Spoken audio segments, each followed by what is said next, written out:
Welcome to the show. Thank you so much for having me. It's an honor to be here. It's an honor to have you here. We've been trying to figure out how to get you for a minute, and so we appreciate you being here. And probably the excuse me, but probably the timing is real good because there's a lot going on. There's a lot going on. So what we're going to do over the next hour is unpack that. I want to start with just about who you are. Sure. Let's let everyone get comfortable with who you are, how you got to this position, and then we'll talk about what is the Pennsylvania Cannabis Coalition, Okay. and then we'll dive into the numerous details of issues that we have to deal with. Awesome. Sounds great. Cool. Thank you. Yeah. So I am the executive director of the Pennsylvania Cannabis Coalition. The best way to explain it is I'm a cannabis lobbyist. I'm trying to change the laws and the regulations here in Pennsylvania. On a personal level, I'm a consumer. I'm a patient. I'm a mom. I'm the wife of a patient, and I approach cannabis with all of those things in mind. I have people in my life who their lives have been changed by cannabis. And when I was approached about potentially taking on this role, I said, let's do it. If I can help more people by creating more access to this plant, I want to be able to do that. So my background is in politics and fundraising. So I knew that part of this. I only really knew cannabis as a consumer, though, and as someone who had always had a relationship with it since I was in high school. And I didn't really know the ins and outs of the plants and the policy and all of that stuff. So I had to kind of learn that as I went.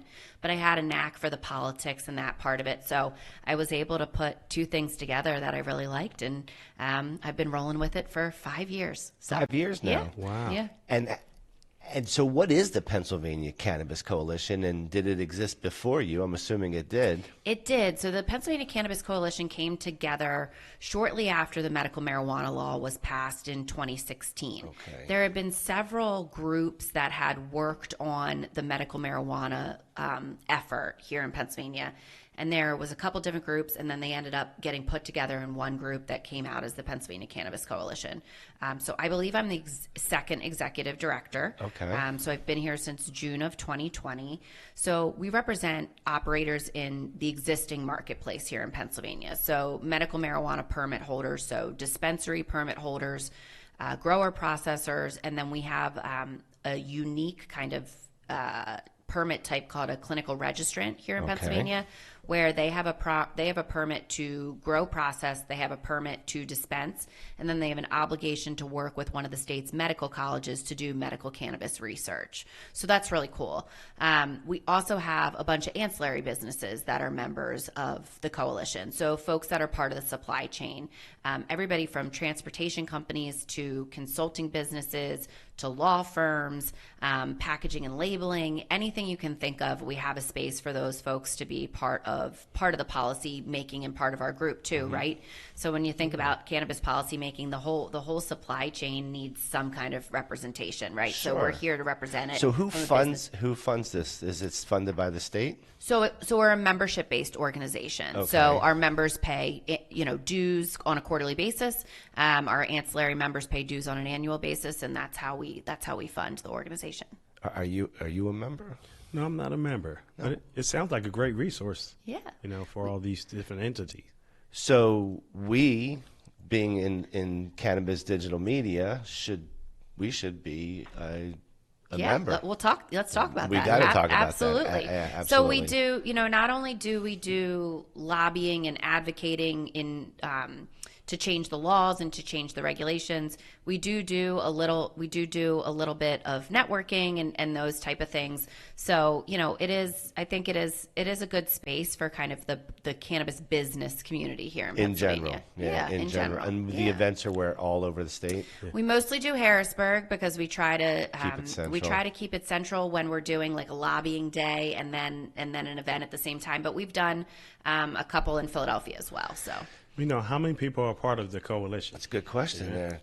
So we represent a little bit more than 50% of the permit holders in Pennsylvania. So there's a bunch of companies that have multiple permits. So it's hard to talk about an exact number, but we Right. represent a little over 50% of the permits in Pennsylvania. Okay, that's a good representation. Yeah. And is there corporate sponsors, or are they all considered corporate members? I guess they'd all be considered corporate members, Yeah. right? So we have different levels of membership, and we do treat permit holders a little bit different than some of the ancillary businesses, just in terms of how our bylaws are set up and things like that. But Gotcha. all based really on company size. So. And so your background before you did this, as you know, you were an advocate for cannabis, but you were in fundraising. So you did fundraisers for different politicians, Yeah. different campaigns, that kind of stuff? Yep. So for Okay. about 10 years, I was a political fundraiser. I did fundraisers from everybody at the local level all the way up to presidential candidates when they would come to town. And So- would it be for Democrats and Republicans? So I did mostly Republicans here in southeastern Pennsylvania, some Democrats every once in a while. I wish a lot of my clients were still in office because they were moderate Republicans here in southeastern Pennsylvania that I think actually would make the cannabis conversation in Harrisburg a lot More, easier. yeah. So not that the guys and gals that are in office now aren't good on our issue, but when you're trying to get to that number, right, that you need to pass a piece right. of legislation, having some moderate, friendly Republicans, that would be folks you and I would really want to mix and mingle with, that hurts our efforts. I think So- having moderate people on either side is hard to find It right is. now. I agree. We live in a very, very just divided time. People don't want to agree on anything, and they'll go out of their way to disagree at this point. So Absolutely. it makes getting things done hard. Yeah, but one side wants to smoke and relax, and the other side is dragging their feet. So we're hoping that we push, push forward, and everybody gets good faith and just come together and get this thing going. Yep. So I'll rewind a little bit and say, so last year we had Emily in when she was working on the first bill that she was involved in, Yep.